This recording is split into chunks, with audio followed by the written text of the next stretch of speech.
I went sailing with a friend yesterday in a fast Swedish one-tonner off the coast of southern Florida. The wind was out of the southeast at about 20 knots, and there was a good sea running. It was an exhilarating experience. Everything about it was good. That was on Sunday. Monday morning, as I write these words, I'm just as excited, just as exhilarated as I was yesterday, but for some completely different reasons. Today I'm working on a project I'm trying to put together, an interesting business enterprise. Now, if anything, it's more exciting than sailing. Sailing is my hobby, and I'll never give it up until I have to, but I've learned that I'm happiest, living the fullest, obviously doing what I was meant to do, when I'm making plans for the growth of our organization. And it's good to know that sort of thing about yourself. It means knowing what it takes to turn yourself on, to keep yourself living fully extended right up to the very limits of whatever it is you happen to have to offer. And that's why you can't come up with pat answers for people. The person with whom I went sailing yesterday would have no interest at all in doing what I'm doing today, and I'd be bored stiff doing what he's doing today. The important thing seems to be to find out what it is that makes me excited. There's still time to enjoy sailing or golf or tennis or skiing or flying or whatever happens to interest you as a hobby. An oil magnate friend of mine finds his fun and relaxation playing backgammon. For another person, it's taking the family camping. All good, all fine. But what about when the fun is over, when you come back home and all of a sudden it's Monday morning and the alarm clock is ringing? Now there's the moment of truth for every human being in our society. Now, I'm not saying that the transition from deep, comfortable sleep to the waking state on a Monday morning is going to be a time for celebration. That is a relatively difficult time for any living creature, but after the coffee and the shower comes the moment of truth. What then? Is it interesting? Is it a challenge to the mind and talents? Well, I think it's great when it is, but I don't think it is for most people. I don't think it can be that way all the time for any person. There are times when we're between excitements, when the old excitement is run down and the new one hasn't been fashioned yet. But fashioning excitements is, or seems to be, the one thing a human being can do which keeps things lively and interesting. Sometimes I think I could be perfectly happy for the rest of my life if I could just sail the world forever, sailing from one place to another, the South Pacific, the Western Pacific, New Zealand, Australia, the Indian Ocean, Africa, Europe, on, waking each morning to the sea and the air, looking forward to the next port, and after staying in it a while, looking for the sea again. But I know it wouldn't work that way. After the sea for a while, we long for the land. After too many crowds, we long for solitude. After solitude, we want people. There's a charter boat skipper in the United States Virgin Islands who will tell you as you sit over drinks in the evening that as soon as he can get enough money together, he's going to sell his boat and go back to the farm, where he intends to spend the rest of his life. Now, there must be millions of men who would imagine that chartering your own sailboat in the Virgin Islands, sailing from one lovely tropical island to another, living on the blue sea in ideal weather year after year, would be about as close to heaven as a human being can make it and still keep vertical with both feet on Mother Earth. But the man with the boat wants the farm. He wants the farm now. After he's back on the farm for a few months or a year or so, he's going to wonder why he sold that sailboat and left the Virgin Islands. He's still in the drifting and looking state, as are millions, looking for the ideal, for utopia. He hasn't found what turns him on and gets him excited, even on a Monday morning. He dreams of an ideal farm, and there isn't such a thing. While perhaps some farmer dreams of sailing the blue waters of the Virgins and the Grenadines.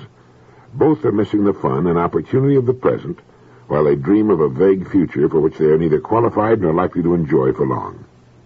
The farmer should be enjoying the farm, and the charter boat skipper should be enjoying the Virgin Islands, and the chances are neither one of them is really applying his imagination to what he's doing. Each of them is missing out on the joy of what he's got, while he waits for something that may never happen, and they belong to a big club. Sometime back in the Hillsdale College leadership letter, a good section of it was devoted to the 7 marks of a good man. I found them interesting. Here's the chance for a wife to see how her husband does and a man to quickly assess himself.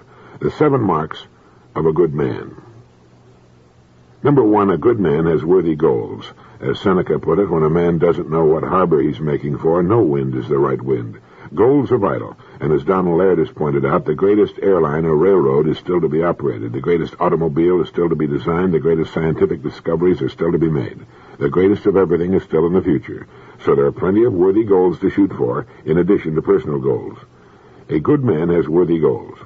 2, the good man believes that certain values are important. He has values and upholds them. They give order and balance and meaning to his life, and he makes adjustments to life's problems in terms of his values. They're to him a checklist of priorities against which he weighs his decisions. 3. The good man has a satisfying self-image. It's one of relative security, confidence, encouragement, and contentment. An image of self-approval is a healthy thing. Approval by others is important, but in the last analysis, it matters less than self-approval. 4. The good man has inner resources. He has the courage to stand for his convictions. He's more concerned about being right than about personal achievement, advancement, or social popularity. He has no price. He will not sell out. As Roger Babson put it, there is a greater demand for people of character today than at any time in history. Industry, intelligence, imagination, and persistence are great gold mines, and it's still true. 5. The good man works productively. All work and no play is not good. Our bodies and our minds need rest, relaxation, and recreation. Some leisure time is needed by everyone. But work is also essential. It makes an outstanding contribution to good health, both physical and mental. The opportunity to work is a privilege. The ability to work is priceless. 6. The good man serves willingly. If he's at all smart, he knows that his rewards can only be in proportion to his service. But it goes deeper than that. It's like that of the boy who gave blood to save the life of a 12-year-old girl with leukemia. She needed a transfusion, but her rare type of blood made it difficult to locate a donor. Finally, a boy was found who had the same type. And though badly frightened at the prospect, he agreed to give his blood. At the hospital, he stretched out on the table, shut his eyes, and set his teeth, but said nothing. A nurse, concerned by his pale face and frightened appearance, said to him, "Johnny, are you all right?" "Yes," was the reply, but... "Well, but what?" asked the nurse. "When do I die?" responded the boy. For a moment, the nurse was perplexed. Then she said, "You mean that you thought you would have to die to save this little girl?" "Yes," was the response. And number 7, the good man enjoys the success of others. Being successful himself, he enjoys seeing others successful and succeed and helps them where he can. Well, how did you do on the list of the 7 marks of a good human being? Probably a lot better than you at first imagined. I had lunch the other day with the vice president and international sales director of a large, well-known American company. As usual, we got on the subject of communications, and he told me an interesting story. For years, he's been sending a weekly letter to every man in his company's 300-man sales force. Not long ago, he fell to wondering how many of the men actually read this weekly letter.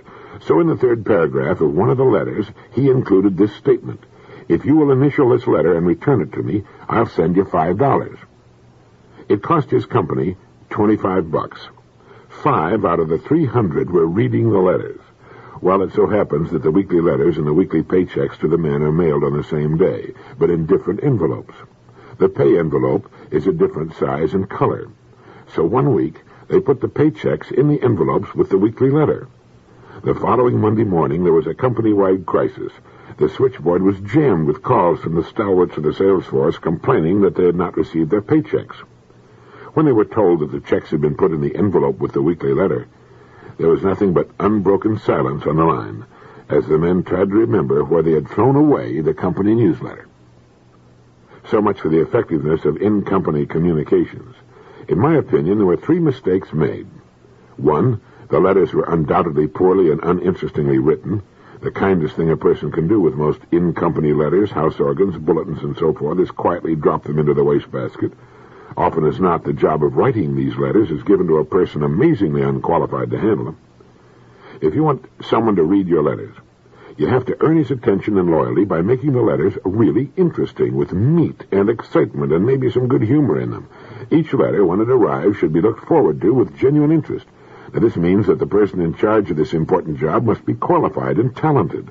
Unless the people are somehow changed and improved by your in-company communications, save your money and stop it. So much for reason number 1.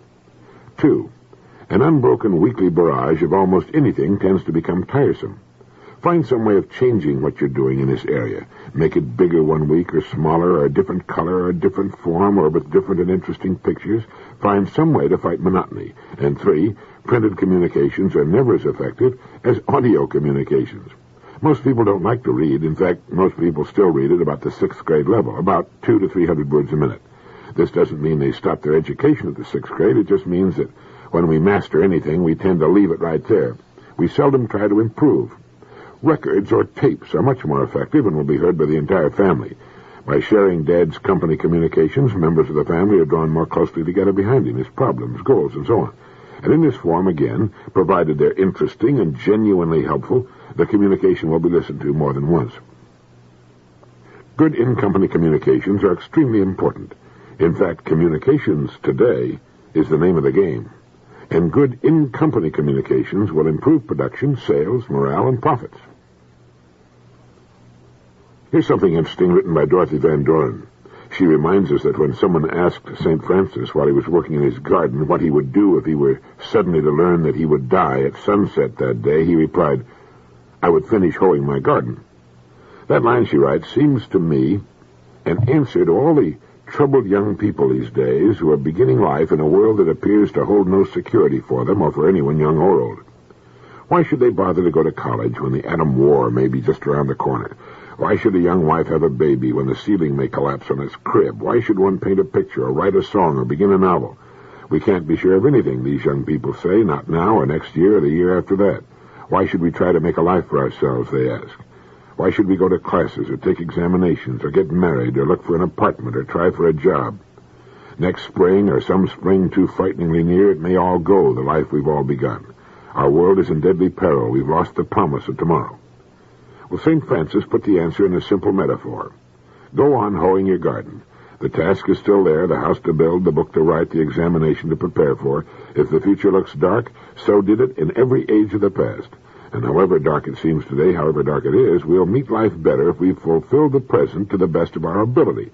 Today is still ours, along with the obligation to live it to the full. As St. Francis said, we must go on hoeing our garden. What makes that kind of thinking important is that the tomorrow that may never come has a way of coming around anyway. We naturally admire and respect the kind of people who can continue on with what needs to be done in the face of crisis, and those who take a calm look at life and the future. It's like the story of the very old man who was planting a small tree in his garden. The neighbor called over to him and said, "What are you planting that tree for, old man? You'll never live to see it grow up." The old man replied, "You've got to plan on living forever or dying tomorrow." There's something about getting into the swim of things that puts a new face on living. You can wake up in the morning feeling beat and depressed, wondering what's the use, and toying with the idea of just lying there forever. But by forcing yourself out of bed and into the shower and turning to what needs to be done, your attitude begins to change and improve, and before long, well, it all seems worthwhile again. Activity, beginning to do whatever needs to be done, even if you have to force yourself to get started, is the answer to the problems that face us. As someone wrote, do your work. Not just your work and no more, but a little more for the lavishing's sake. That little more that's worth all the rest. And if you doubt as you must, and if you suffer as you must, do your work. Put your heart into it, and the sky will clear. And then from your very doubt and suffering will be born the supreme joy of life. You might want to remember the story about St. Francis and his comment that even if he were to discover that his life would be over at sunset, he'd finish hoeing his garden. Only by sweating freely and breathing hard will you be able to help protect your heart against our number one killer, coronary heart disease. So says Bud Wilkinson in his excellent book, Bud Wilkinson's Guide to Modern Physical Fitness. A President's Commission on Coronary Heart Disease came up with some stunning statistics that diseases of the heart and bloodstream now account for 54.8% of the deaths in the United States from all causes. As many people die of coronaries in this country every year as the total of the people who die from the 5 next most important causes: cancer, accidents, pneumonia and influenza, diabetes, and certain diseases of childhood. Every minute, every hour, every day, someone dies of a coronary in the United States. In 1900, only 20% of the deaths in this country were due to diseases of the heart and blood system. Why has the figure grown to 54.8% in the last few decades? The American Medical Association says that there are growing indications that the threat may be a, quote, disease of prosperity, end of quote. I agree with both statements completely, says Bud Wilkinson. In a very real sense, we're giving ourselves coronaries. We're doing it by trying to create a society that takes the sweat and strain out of living, and we are succeeding to an alarming degree. With any luck, you can go for weeks at a time without drawing a deep breath or raising your pulse rate a beat a minute. You learn to avoid stairs as though they were minefields. You trim your lawn with a power mower that can be converted in the winter to blow snow off your sidewalk. If you're a real status seeker, you have a power mower you can ride. If the hedge needs clipping, you can get an electric appliance to do the job. The examples go on and on endlessly. Electric knives, electric shoe shiners, toothbrushes, even electric cocktail shakers. Sweat is disappearing so rapidly in the United States that the multi-million-dollar deodorant industry may be getting uneasy. Everything has been automated except the human body itself, and there's the rub. We still have bodies that need to be used. We have bodies that have evolved during the centuries of man's presence on Earth into magnificent machines for survival. Putting the matter very simply, the human body is not designed for indolence. It's designed to sweat. The more it labors, the better it gets. In time, say a few 100,000 years, the forces of natural selection may modify the body so that it's suited for leisure, but for now, we're stuck with the old-fashioned model. We're walking around in warriors' bodies. We're equipped to march with Caesar, but there's no place to go but the corner drugstore, and we drive there. Your heart is a pump made of muscle. When it doesn't have enough work to do, it gets softer and less efficient, just as your biceps get soft when you have no loads to lift. The loafer's heart, as it's been called, cannot move as much blood with a single beat as a well-conditioned heart. The more active you are, the less likely a heart attack. Exercise can often reduce the levels of several key factors: high level of blood fats, overweight, high blood pressure, and emotional tension. And here are 9 rules for success that I like. See what you think of. 1, never lose your capacity for enthusiasm. When that's gone, nothing else matters. 2, never lose your capacity for indignation. 3, don't judge people or type them too quickly. Never assume that a person is bad. Assume that at best he's good, and at worst he belongs in that gray area between good and bad. 4, never be impressed by wealth alone or thrown by poverty. The rules for great wealth do not necessarily include becoming a well-rounded, interesting, or even intelligent person. While you will frequently find all these qualities in a wealthy person, the only absolute rules for great wealth are A, make wealth your major goal in life, and B, persist undeviatingly until the goal is reached. As for poverty, there's not a family on earth whose ancestors did not at one time live in poverty. Poverty today does not necessarily indicate poverty tomorrow. 5, if you can't be generous when it's hard, you won't be able to be generous when it's easy. 6, the greatest builder of confidence is the ability to do something, almost anything, well. 7, when that confidence comes, strive for humility. 8, the way to become truly useful is to seek the best that other brains have to offer. What one person can think of, another person can build. Use the brains of others to supplement your own, or you're very probably not going to make it. And then be prepared to give credit when credit is due. As long as no one cares who gets the credit, opportunity is always present. And 9, the greatest tragedies in the world, and in personal events, stem from misunderstanding. The answer? Communicate. I play golf occasionally with a great person who controls a vast worldwide industrial empire. He told me about a time when working for a large government contract, a government negotiator said something that indicated that my friend was a crook. He was so enraged by the comment that he turned white as a ghost and sat very quiet for a long time before he could get himself under control. Later that night in his hotel room, he received a telephone call from the man who had insulted him. The government man said, "I noticed you seem to get very angry at something I said today, and it's been bothering me ever since. What did I say that rubbed you the wrong way?" Well, when my friend told him, he was amazed. "I didn't mean that the way you took it," he said, and went on to explain. It was simply a matter of crossed communications. And this happens often with all of us, with our families and our business associates. If we'll just keep cool, swallow the angry words, and wait a while, the matter will usually clear up. Anyway, 9 rules for success. Never lose your enthusiasm. Never lose your capacity for indignation. Don't judge people or type them too quickly. Never be impressed by wealth alone or thrown by poverty. If you can't be generous when it's hard, you won't be when it's easy. The greatest builder of confidence is the ability to do something, anything, well. When confidence comes, strive for humility. Use the brains of others and give credit when you do, and communicate. How did you score? And incidentally, have you checked your AQ lately? I ran across a most interesting article in Pace magazine some time back devoted to the AQ, which stands for aspiration quotient. In short, how are your aspirations? You don't have to concern yourself with this if you're 1, dreaming the possible dream, 2, fighting the beatable foe, or 3, running for mayor of New York City. Your reach should always exceed your present grasp, or you've stopped growing. As Jacqueline Grennan put it, one has to have the kind of security to be insecure if one wants to gamble for the great end. And as John Ciardi once put it, an ulcer, gentlemen, is an unkissed imagination taking its revenge for having been jilted. We find ourselves with a perfectly natural and wonderful daydream that keeps coming back to haunt our idle moments, and instead of going after that daydream, we keep pushing it back until it turns into an ulcer to punish us. Hell hath no fury like an aspiration scorned too long. The test of an aspiration is to ask yourself, is it a worthy thing I'm dreaming of doing or having? Is it good? Will I hurt anyone by bringing this beautiful idea from its dream state into a state of reality? If not, then charge. Fulfill that aspiration and let yourself relax for a while until a new aspiration begins to tug at the coattails of your mind. This is the way to keep things interesting, to make waves, to fight boredom and ennui. If you're without aspirations of any kind, you're probably one of the following. 1, a holy man. 2, enormously rich.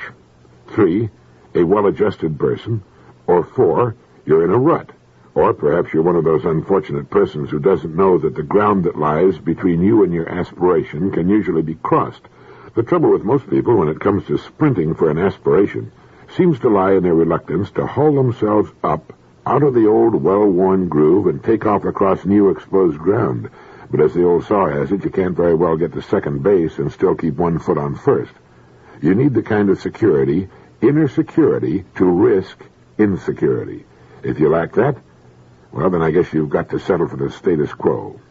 But whatever your reactions happen to be, it's good to check one's aspirations from time to time, haul out the old want list, and see how many items you can check off since the last time you looked at it, or if you still want the same things. You've got to be careful. The years tend to do the same thing to our habits that they do to a piece of exposed machinery, which is to rust and fuse them until what were once moving parts don't move anymore. We tend to settle for minimums, except for occasional flashes of bigger and better aspirations, which don't last and which therefore go unrealized. We tend to play it ridiculously safe. Sometimes you get the feeling that people think they're going to live forever. So how's your AQ, your aspiration quotient? Remember what John Ciardi said. An ulcer, gentlemen, is an unkissed imagination taking its revenge for having been jilted. We don't want that to happen, do we? It was reported in the magazine Office Administration that despite all the literature that's been written about motivating employees, there still remain only 2 basic things which you can do to spur better performance, to make a worker a willing worker. 1, you can allow your people to tackle as much and more than they can handle. Most people don't really begin to click until they're under some pressure. Good ideas, a better way to do things, are not the result of a mind working at half speed. Further, people are happier with a full workload. They have more to be happy about, and the day flies by. 2, employees must be given the freedom to make mistakes. A subordinate can win some and lose some. If a wild idea hits the mark, all to the good. If it's a bomb, it's important for you to be solidly behind him. A good manager constantly asks himself this question about each employee. What can I do to make it easier for him to work harder? I agree that those 2 points are important, but I don't agree that they're the only factors involved in helping workers to be willing and conscientious workers. Incidentally, Jacob Jacoby reported in Personnel Journal that the old theory that work music improves employee morale and consequently productivity has little evidence to support it. Recent studies show employees most certainly do enjoy the music, but there is not much to indicate that this enjoyment results in greater productivity. Music, according to a survey of those who listen to it, is more likely to affect quality of work than quantity. Thus, like other morale factors, it may contribute indirectly to productivity by reducing absenteeism, for example. It might also result in less employee turnover. I think music is an excellent idea, if for no other reason that the employees like it. Music makes work more pleasant, and I think it tends to reduce tensions, which can result in poor customer relations and bickering among employees. I have no documentary evidence to support this theory. It's just a personal opinion. But getting back to the 2 main points made earlier, it's true that people don't really begin to click until they're under some pressure. That's the right kind of pressure, the kind that brings out the best in them, not the kind that causes worry or fear. Just come up with a big job to be done and watch how people pitch in and how they enjoy it. We all do. People love to work when the work is recognized, and they're recognized for doing it. And when an employee makes a mistake, and it's an honest mistake, he should get encouragement rather than criticism. People who don't make mistakes aren't trying enough. They're not innovating enough. There are some jobs where you don't want this, like packing parachutes or working on precision parts, but for most jobs, a mistake now and then is a healthy sign. 2 main points in helping people be happier on the job. 1, allow them to tackle as much as they can handle. People are happiest when they're busiest. And 2, give them freedom to make mistakes. Visionaries see a day in the future when man will no longer work at all. If that day ever comes, I believe we will have had it. As the Christophers pointed out in one of their excellent little news notes, man is meant to work. Because of his very nature, each person must find a creative, constructive outlet for his talents and energies. The great artist Leonardo da Vinci put it well when he said, "Iron rusts from disuse, stagnant water loses its purity, and in cold weather becomes frozen. Even so does inaction sap the vigors of the mind." We need work with a purpose. To dig holes just to fill them up again is frustrating, but to work toward a goal for others is meaningful. Nothing enriches a person as does work well done, yet people will go to any lengths to avoid the very work that would give meaning to their lives. When Queen Victoria complimented the celebrated pianist Paderewski, she said, "Mr. Paderewski, you are a genius," and he replied, "Perhaps, Your Majesty, but before I was a genius, I was a drudge."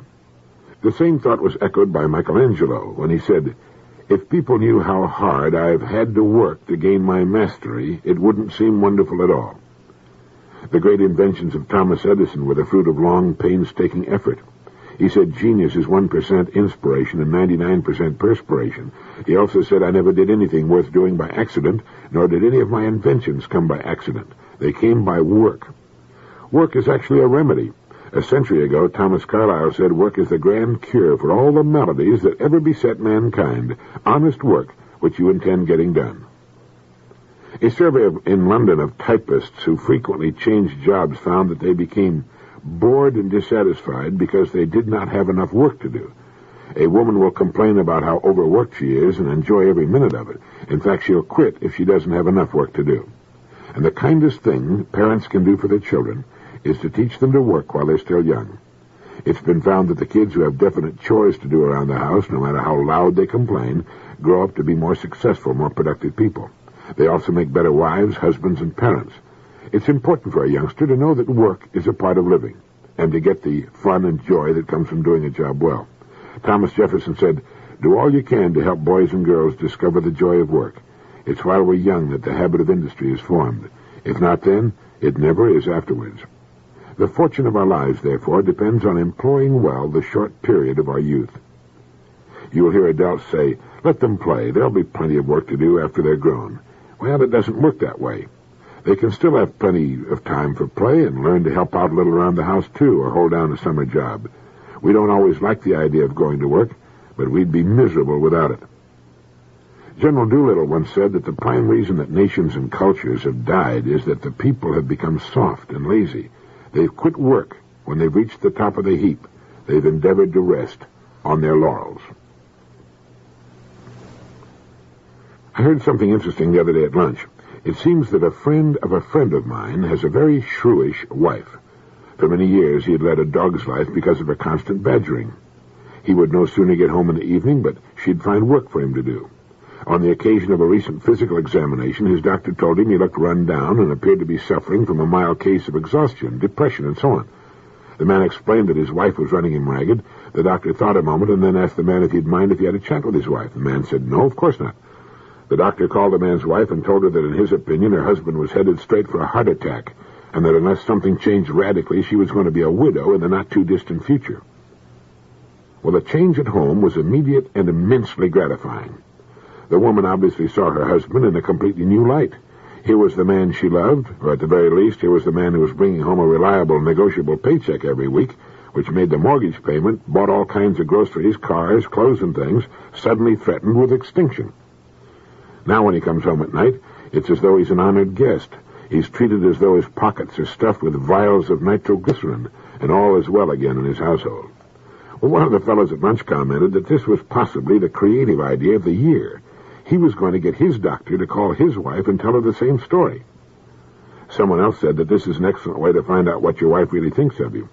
If she jumps out from behind doors shouting boo, or gives you heavy loads to carry upstairs to the attic, you can come to one conclusion, whereas if she treats you with sudden loving kindness, you can come to another. So it started an interesting conversation, and finally the point was made that if any of us knew that the days of a loved one were numbered, we would treat that person with more love and consideration. The point was then made that we do know that the days of our loved ones are numbered. We just don't know what the number is. So it might be a good idea to think of this once in a while. So much for that.